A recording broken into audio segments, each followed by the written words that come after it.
Hello, my dear friends, welcome to the YouTube channel. Today we are going to deal with the topic Good Manufacturing Practices GMP. It is good, systematic, scientific practice for the benefit of the manufacturer and customer. To apply the GMP in the particular area, we have to be aware of the particular followings: establishment, design, and facilities. The structure and the location of a processing plant needs to be considered in relation to the nature of operations and risks associated with them. Food premises should be designed to minimize possibilities of contamination of commodity or product.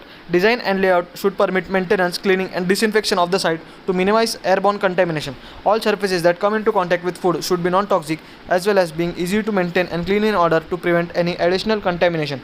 Suitable facilities should exist for temperature and humidity control when required. Effective measures should exist to prevent excess by pest.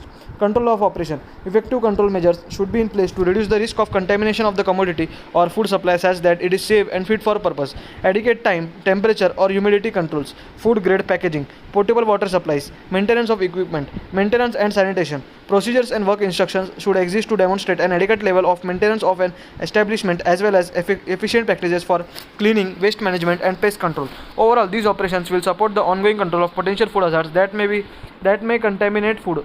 Personal hygiene. Measures need to be in place to ensure that food handlers do not contaminate food. This objective can be attained by maintaining an appropriate level of personal cleanliness and following guidelines for personal hygiene.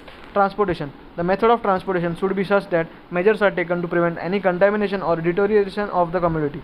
Commodities or products that need to be transported in certain environment should be appropriately controlled. Example, chilled, frozen or stored under specific humidity levels. Containers and conveyors used for transporting food need to be maintained in good condition and be easy to clean. Containers used for bulk transfer should be designated and marked specifically for food use only.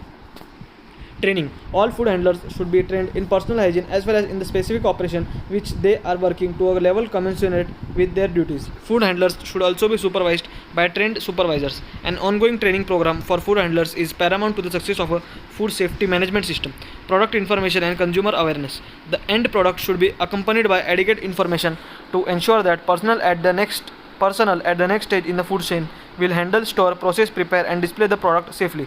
Since the consumer may be responsible for performing the ultimate control measure, the cooking of raw meat or fish, they should have all the relevant information required to carry out this step effectively.